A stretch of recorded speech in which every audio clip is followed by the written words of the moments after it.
ఓం మహాగణాధిపతయే నమః. ఓం గురుభ్యో నమః. ఓం శ్రీమాత్రే నమః. అరుణాం కరుణాతరంగితాక్షీం ధృతపాశాంకుశపుష్పబాణచాపాం అనిమాదిభిరావృతాం మయూకైః అహమిత్యేవ విభావయే భవాని. శ్రీమాత్రే నమః.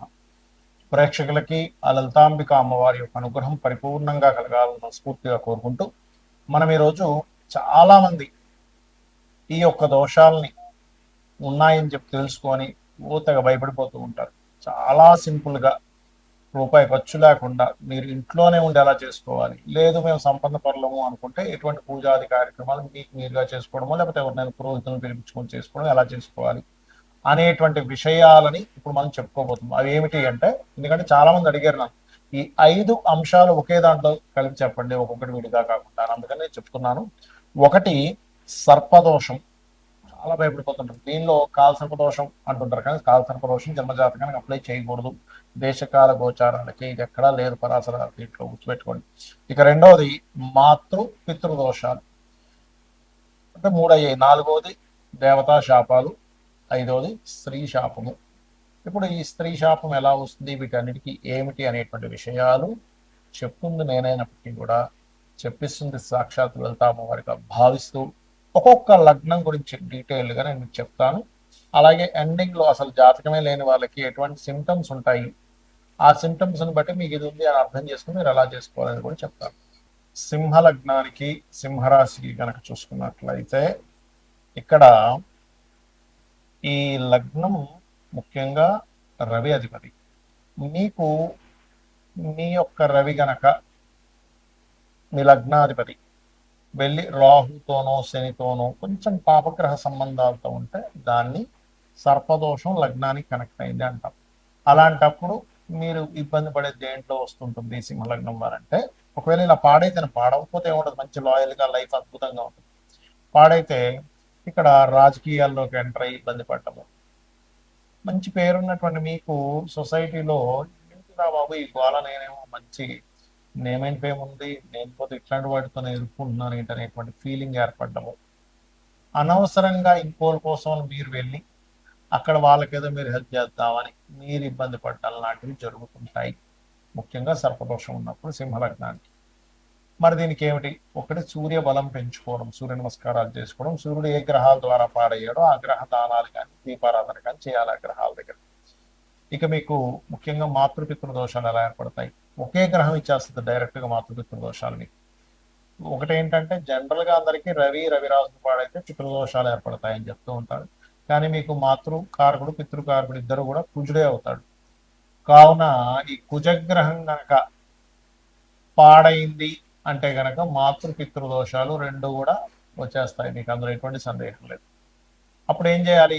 ఇది కుజగ్రహం పాడైతే సర్వసాధారణంగా కుజుడు కనుక పర్టికులర్గా రాహుతో శనితో ఉంటే 2 దోషాలు ఏర్పడతాయండి. 3 దోషాలు అట్ ది సేమ్ టైం వస్తాయి. ఎలాగా అంటే మాతృ పితృ సర్ప. కుజుడు కనుక రాహుతో కనెక్ట్ అయితే, అందుకే చూడండి ఎవరైనా కుజరాహు కానీ కుజశని కనెక్ట్ అయిన జాతకాలు మీరు కనుక చూస్తే వాళ్ళకి అగ్రెసివ్, ఏమిటండి ఇంత కోపంగా ఉన్నాడు అంటూ ఉంటాం. ఏమిటో అర్థం కాదు. తల్లిదండ్రులు ఏమో సున్నితంగా ఉంటారు, అబ్బాయి ఏమో కోపంగా ఉంటాడు. పెంపక లోపం ఎక్కడ ఉండదు. 3 పిల్లలు ఉంటే 2 పిల్లలు సౌమ్యంగా ఉంటే ఒక పిల్లవాడు కోపంగా ఉంటాడు. ఎందుకు, ఎక్కడొచ్చింది అంటే వాళ్ళ పర్సనల్ చార్ట్లో వాళ్ళ జన్మజాతకంలో ఉండే కాంబినేషన్. ఇక స్త్రీ శాపం, ఈ శుక్రుడు కారకుడు. ఇది వీళ్ళకి శుక్రగ్రహం కనుక పాడైంది అయితే ఇక్కడ ఏమవుద్దంటే, వీళ్ళు చేసే జాబ్లో వీళ్ళు చేసే ప్రయత్నంలో ఎవరు అడ్డుపడతారంటే స్త్రీలు ఎక్కువగా అడ్డుపడతారు, ముఖ్యంగా కెరీర్ విషయంలో. అంటే ఏంటి, ఒక దగ్గర జాబ్ చేస్తారు, అక్కడ ఉండేటువంటి బాస్ లేడీ బాస్ ఉంటుంది ఒక్కోసారి. అప్పుడు ఆవిడ వీళ్ళని, అమ్మాయి కావచ్చు అబ్బాయిని కావచ్చు, వీళ్ళని ఏదో ఒకటి, నువ్వు ఇలా చేయలేదు అలా చేయలేదు, నువ్వు చెప్పకుండా వెళ్ళిపోయావు ఆఫీస్ నుంచి, లేకపోతే ఇంకోటి ఇంకోటి ఇంకోటి ఏదో ఒకటి. అప్పుడు ఏం చేయాలి? చక్కగా మీరు జాపరంగా నీకు ఇబ్బంది ఉంది అన్నప్పుడు ఓం మాణిక్య ముక్తాకార జానుద్వయ విరాజితాయై నమః చేసుకోండి. అన్ని విధాలా మీకు బాగుంటుంది. మీరు నిత్యము చేయవలసింది కూడా దత్తాత్రేయుడు ఆరాధన చేయండి, బాగుంటుంది. మరి జాతకం లేదు కానీ నాకు ఏదో దోషం ఉందని అనిపిస్తుంది అన్నప్పుడు సింటమ్స్ ఏంటి? మొట్టమొదటిగా మనం సర్పదోషాన్నే తీసుకుందాం. సర్పదోషం యొక్క సింటమ్స్ ఎలా ఉంటాయంటే, మీరు ఎంతో ప్రయత్నం చేస్తుంటారు, ఎంతో మంచి వాళ్ళు అయినా కూడా చాలా మంది అంటుంటారు చూడండి, నేను ఎవ్వరికీ అన్యాయం చేయలేదండి కానీ ఎందుకు నాకు ఇలా ప్రతికూలంగా ఉంది, నేను ధర్మంగా ఉన్నాను, దేవాలయాలకు వెళ్తున్నాను, నిత్య పూజ చేసుకుంటున్నాను, నిత్య దీపారాధన చేస్తున్నాను, గాయత్రి చేస్తున్నాను, ఎందుకు అనుకూలించట్లేదు అంటుంటారు. అంటే మీకు కాలం అనుకూలించట్లేదు, దాన్ని కాల సర్పదోషం అంటారు. అయితే ఈ కాల సర్పదోషము దేనికి అందరూ అనుకునేది ఉట్టి కాల సర్పదోషం కాలానికి. అంటే ఏంటి, ఈ దేశంలో మనకి వానలు వర్షాలు వస్తాయి, తుఫాన్లు వస్తాయి, ఇలాంటి వాటికి చెప్పాలి. కానీ ఈ కాలసర్ప యోగంలో ఉన్నప్పుడు నీకు ఎఫెక్ట్ ఉంటుందా అంటే దేశకాల పరిస్థితులు మనకి చూడండి, కరోనా వచ్చింది, జనరల్ గా అందరికీ ఎఫెక్ట్ ఉంటుంది. అప్పుడు నీ ఒక్కరికని కాదు, కాలసర్ప దోషం అనేది అందరికి ఎఫెక్ట్ ఇచ్చేది. ఇది కాలంలో ఏర్పడినప్పుడు తుఫాన్లని ఇవన్నీ అని సర్పదోషం ఉంది. అప్పుడు ఏమవుతుంటుంది అంటే మీకు ఎప్పుడు ఎక్కడో దగ్గర ఒక శత్రువు, ఒక ఈర్షపడేవాడు, మనం అంటే నచ్చనివాడు, మనం ఎంత ధర్మంగా ఉన్నా సరే నచ్చనివాడు, ప్రతి దాంట్లో ఇన్వాల్వ్ అయిపోయి వాడు మనల్ని ఒక సర్పంలాగా మనల్ని ఎప్పుడు అక్కడి నుంచి తొలగిద్దామా అని మన మీద ప్లాన్ చేస్తూ ఉంటాడు. అదేంటంటే మనం పూర్వజన్మలో చేసిన కర్మ. ఎప్పుడైనా గుర్తుపెట్టుకోండి, మనకి ఒక జరుగుతుంది అంటే అది పాస్ట్ లైఫ్ లో మనం చేసుకున్న కర్మ ఆ రూపంలో ఆ వ్యక్తిలోకి ఎంటర్ ఇస్తుంది. అలా కాదంటే మన కర్మ కాదు, వాడే కావాలని చేస్తున్నట్టు వాడు కొత్త కర్మని క్రియేట్ చేసుకుంటున్నాడు. అది మనం అర్థం చేసుకొని నిత్య దీపారాధన, రావి చెట్టు చుట్టూ ప్రదక్షిణం చేసి వాటికి పసుపు కుంకుమ గంధం చేయడం. లేదంటే మేము బాగా సంపన్న పనులు మాకుండా సర్పదోషం క్లియర్ అవ్వాలి అంటే నవనాగ శాంతి చేసుకోవచ్చు. చేసుకున్నట్లయితే ఖచ్చితంగా అది క్లియర్ అవుతుంది, అందులో ఎటువంటి సందేహం లేదు. మంచి పురోహితులు ఉంటే వాళ్ళ చేత చెప్పి చేయించుకోండి. ఇక రెండవది, ఇక్కడ మాతృపితృ దోషాలు అసలు ఇవి ఎందుకు ఏర్పడతాయని తెలుసుకోవాలి, మూలం తెలుసుకోవాలి. మనం ఇప్పుడు కూడా ఏర్పడింది అని కాదు, జాతకం తెలియదు కానీ మదర్తో పడట్లేదు. అందరూ నలుగురు పిల్లలు ఉంటే ఒక్కోసారి చూడండి నలుగురు సంతానం ఉంటారు, తల్లిదండ్రులు చాలా మంచి వాళ్ళు, చాలా ధర్మాత్ములు, అయినా ఎందుకో ఆ అబ్బాయికి తల్లికి పడదు, లేదా అబ్బాయికి తండ్రికి పడదు. ఏమిటి అర్థం కాదు. ఆ అబ్బాయి ఒక రకంగా ప్రవర్తించడం, లేకపోతే ఈ అబ్బాయి లేదా ఈ అమ్మాయి దగ్గరికి వచ్చేసరికి వాళ్ళ యొక్క ప్రవర్తనలో చాలా మార్పులు వచ్చేస్తుంటాయి. ఏమిటి ఇలా మార్పులు వచ్చేస్తున్నాయి అని అనిపిస్తూ ఉంటుంది. వాళ్ళకు కూడా అర్థం కాదు, తల్లిదండ్రులకు కూడా అర్థం కాదు. లోపల లోపల వాళ్ళు ఫీల్ అవుతుంటారు, ఏమిటి నేను ఈ అబ్బాయి దగ్గరికి వచ్చేసరికి నాకు డబ్బులు చాలవు, అరే ఇప్పుడు లేవురా అంటే వాడు ఫీల్ అవుతుంటాడు, లేకపోతే ఇప్పుడు లేవు అమ్మ తర్వాత చూద్దామంటే ఫీల్ అవుతుంది, అందరికీ ఇచ్చో నాకు మాత్రం ఇవ్వ అంటే ఏంటవుతుందంటే మాతృపితృ దోషాలు ఉన్నప్పుడు వాళ్ళు వాంటెడ్ గా పూర్వజన్మలో ఉన్నటువంటి కర్మ వల్ల చేసేది ఒకటైతే వాంటెడ్ గా చేస్తున్నట్టు కూడా కొన్నిసార్లు అనిపిస్తుంటది పిల్లలకి. కాబట్టి ఇదంతా ఎందుకు జరుగుతుంది, తల్లిని పూర్వజన్మంలో ఏదో ఇబ్బంది పెట్టాడు, అది ఈ కర్మ ఈ జాతకుడు కావచ్చు జాతకురాలు కావచ్చు అనుభవించాలి. అలాంటప్పుడు తెలియక చేసే పిచ్చి పనులు ఏంటంటే మళ్ళీ తల్లితో మళ్ళీ ఫైట్ చేస్తూ ఉంటాడు. దూరంగా ఉండంటే ఆవిడ వదిలేమని కాదు, ఏమన్నా సరే సైలెంట్ గా ఓకే అమ్మ రైట్ మీ పని మీరు చేసుకోండి, శ్రీమాత్రే నమః అనుకుంటూ ఉండండి. ఖచ్చితంగా క్లియర్ అవుతుంది సమస్య అనేటువంటిది. లేదా మెడిటేషన్ చేసుకోండి, అమ్మవారిని పట్టుకోండి, అమ్మ నేను ఏదో పూర్వజన్మంలో తల్లిని ఏదో ఇబ్బంది పెట్టుకుంటాను, చికాకు పెట్టుకుంటాను, చాలా నా వల్ల బాధపడి ఉంటుంది ఈ జన్మలో, అందుకే నాకు ఈ కర్మ ఈ రూపంలో వచ్చింది అని అనుకోని ఏమీ అనుకుంటా మీ పని చేసుకుంటూ వెళ్ళండి. ఒక్కోసారి అత్తగారి రూపంలో కూడా వస్తుంది, కాకపోతే అది కొంచెం దశమ స్థానము చతుర్థ భావాలు కూడా పాడవుతాయి. ఇక పితృదోషం అనేది సింహరాశి పాడైనా రవి పాడైనా మీ లగ్నం నుంచి 9వ స్థానం పాడైనా వస్తుంది కామన్ గా. అయితే ఇక్కడ మీకు ఎలా ఉంటుందంటే తండ్రి పాపం ఏదో మీకు ఫేవర్ చేద్దామంటుంటే గొడవ వస్తుంటది, మీరేదైనా చేస్తుంటే తండ్రి ఒప్పుకోడు. అది ఎలా ఉంటదంటే తండ్రి రూపంలో కొంత వస్తుంది. కొన్నిసార్లు మనం ఎన్ని ప్రయత్నాలు చేస్తున్నా పితృదేవతల అనుగ్రహం ఉంటుంది అక్కడ. ఎందుకు అంటే ఎక్కడో పితృదేవతల యొక్క లైన్ కట్ అయిపోయింది మీ వంశంలో. కట్ అయిపోయినప్పుడు ఏమవుతుంది, దాని సిమ్టమ్స్ ఎలా ఉంటాయంటే సంతానం సరిగ్గా లేకపోవడము, తక్కువ ఏజ్ లోనే మరణాలు జరగడం. చూడండి కొంతమంది అంటుంటారు, మీరు చూస్తే గనక ఏమిటోనండి మా ఇంట్లో 40-45 ఏళ్ల కంటే ఎక్కువ బతకట్లేదు మగపిల్లలు, తీరా చూస్తేనేమో పిల్లలేమో అనాథలుగా అయిపోతున్నారు. బికాజ్ ఆఫ్ మీకు ఉండేటువంటి పూర్వజన్మ కర్మల్ని తీసేటువంటి శక్తి దేవతలకి పితృదేవతలకి ఉంటుంది. అంటే పూర్తిగా తీసేయడం అని కాదు, దాని నుంచి ఒక రక్షణ కవచంగా నిలబడుతుంది వాళ్ళ యొక్క ఆశీర్వాదం అనేటువంటి.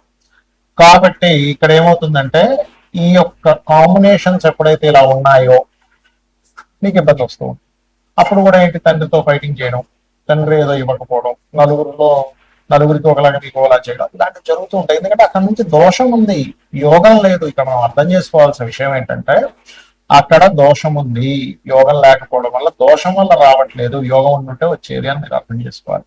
దానికి సింపుల్ గా నేను ఇందాక చెప్పినట్టుగా నిత్య పితృతర్పణాలు లేనట్లయితే అమావాస్య నాడైనా సరే పితృదేవతలకి పరంగా మీరు అంటే వాళ్ళ కోసమని స్వయం పాకం ఇవ్వడం, అంటే బియ్యము 2 రకాల కూరగాయలు, పప్పు, ఉప్పు, మిరపకాయలు ఇవన్నీ కలిపిస్తారు. అంటే వంట సామాగ్రి ఏదైతే అంతా ఇస్తారు. అలా ఒక బెండకాయ ఒక వంకాయ ఇస్తే పాపం వాళ్ళకి సరిపోదు, వాళ్ళు పాపం బాధపడతారు. అది ఇక దేవతా శాపం. దేవతా శాపం అసలు ఎందుకు వస్తాయి అంటే అందరూ ఏమనుకుంటారు, పూర్వీకుల్లో ఎవరో గుడిలో ఏదో చేశారు, విగ్రహం ఎత్తుకుపోయారు మురారి సినిమాలలోగా అని అనుకుంటారు. కాదు, అది చాలా పెద్ద దోషం. అది అది తప్పని కాదు నా ఉద్దేశంలో. కానీ ఇక్కడ ఏమిటి అంటే మీ యొక్క పూర్వజన్మల్లో లేకపోతే ఈ జన్మల్లో కూడా ఇంట్లో చేసేటువంటి అగ్నితో చేసేటువంటి దోషాలు కొన్ని ఉంటాయి. అంటే స్నానం చేయకుండా వంటగదిలోకి వెళ్ళడం, స్త్రీలు బయట చేరినప్పుడు వంటగదిలోకి వెళ్ళడం, ఇవన్నీ కూడా కొంతవరకు అగ్నిదేవుడికి సంబంధించిన శాపాలు, కొంత సర్పదోషాలు కూడా వస్తాయి వాటి వల్ల.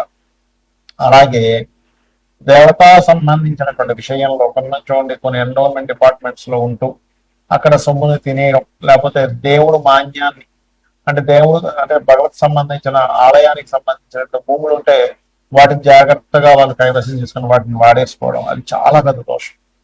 అదేంటంటే ఒక వంశాలను నాశనం చేసేస్తుంది. పెట్టుకోండి, అస్సలు పొరపాటును కూడా. అసలు మీకు దానం ఇస్తేనే, ఎవరైనా భూమి దానం ఇచ్చారనుకోండి, పురోహితులకి ఎవరికైనా బ్రాహ్మణులకి ఇవ్వాలి, ఏదో కుజదోషం ఉంది అని భూదానం ఇచ్చారు అంటే, కుజదోషం ఉంటే అందరూ ఇవ్వాలని కాదు, 4వ స్థానం పాడే ఇస్తారు కోసం.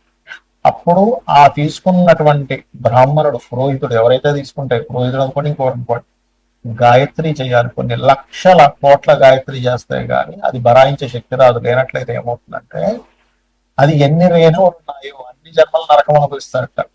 గాయత్రి భూదానం అంటే అది ఈజీ కాదు. భూదానము, సువర్ణ దానం ఇలాంటివన్నీ ఏవో నవగ్రహాలకి చిన్న దానాలు లాంటివి కాదు. అందరూ సరదాగా తీసేసుకుంటారు, సువర్ణ దానం అండి ఇచ్చేసేయండి అని. అంత ఈజీ కాదు. కాబట్టి దీనికి మరి ఏమిటి అంటే, ఓం హరనేత్రాగ్ని సందగ్ధ కామ సంజీవన ఔషధి అనే మంత్రం చేసుకోండి. ఇక ఆఖరిగా స్త్రీ శాపం. ఏమి లేదు, ఇక్కడ స్త్రీని ఇబ్బంది పెట్టాడు జీవుడు, వస్తుంది ఆ దోషం ఆ రూపంలో వస్తుంది. అందుకని మీరు ఎక్కడికి వెళ్ళినా, మీ జాతకం లేకపోయినా మీకు సిమ్టమ్స్ ఏం అర్థమవుతుంటాయి అంటే, ఎక్కడికి వెళ్ళినా చిన్నప్పటి నుంచి కూడా ఒక స్త్రీ మూలకంగానే మీరు ఇబ్బంది పడుతూ ఉంటారు. అది పక్కింట్లో ఆడపిల్ల కావచ్చు, మీ ఇంట్లో ఉండే ఆడపడుచులు కావచ్చు, లేకపోతే మీ అత్తగారు కావచ్చు, ఎవరైనా కానీ, లేకపోతే మీకు సొంత చెల్లి కావచ్చు, సొంత భార్య కావచ్చు. ఎక్కువగా భార్య రూపంలో వస్తుంది స్త్రీ శాపం ఎక్కువగా. అందుకే లేదా వివాహ శాపం వివాహ రూపంలో వస్తుంది కొంతమంది. మరి దీనికి ఏమిటండి, శ్రీమాత్రే నమః ఇది బెస్ట్ రెమెడీ. అలాగే వివాహ రూపంలో వస్తుంది, వివాహం అవ్వట్లేదు అన్నప్పుడు ఒకసారి ఫస్ట్ మీరు ఆగ్నేయం చెక్ చేసుకోవాలి. ఆగ్నేయం పాడైతే కూడా శుక్ర దోషం అయింది అక్కడ. శుక్రుడు స్త్రీ కారకుడు కాబట్టి ముందు వస్తుంటుంది. అలాంటప్పుడు మీరు చేయవలసింది ఓం శ్రీమాత్రే నమఃతో పాటు, వివాహం అవ్వట్లేదు అనుకున్నప్పుడు ఓం కామేశబద్ధ మాంగళ్య సూత్ర శోభిత కందరాయ నమః. ఒక్కోసారి వివాహం అయ్యి కొన్ని ఇబ్బందులు పడుతూ ఉంటారు. అలాంటి వారు ఓం శివకామేశ్వరాంకస్త శివా స్వాధీనం వల్లభాయ, లేదంటే అప్పులు ఉన్నాయండి, సర్పదోషం వల్ల నాకు అప్పులు అయిపోయాయని చెప్తున్నారు అన్నప్పుడు ఓం అపర్ణాయి నమః. ఫినాన్షియల్ గా బాగా గ్రోత్ రావాలి, ఓం సంపత్కరీ సమారూఢ సింధుర వ్రజ సేవితాయే నమః చేసుకోండి. ఇలాగ అనేకమైనటువంటి నామాలు అమ్మవారి ఉన్నాయి. అది మీరు చేసుకుంటే చాలు. మీరు ఏవో నాకు డబ్బులు లేవు, అమ్మ నేను చేసుకోవాలని ఏమీ భయపడకండి, అద్భుతమైనటువంటి ఫలితాలు వస్తాయి.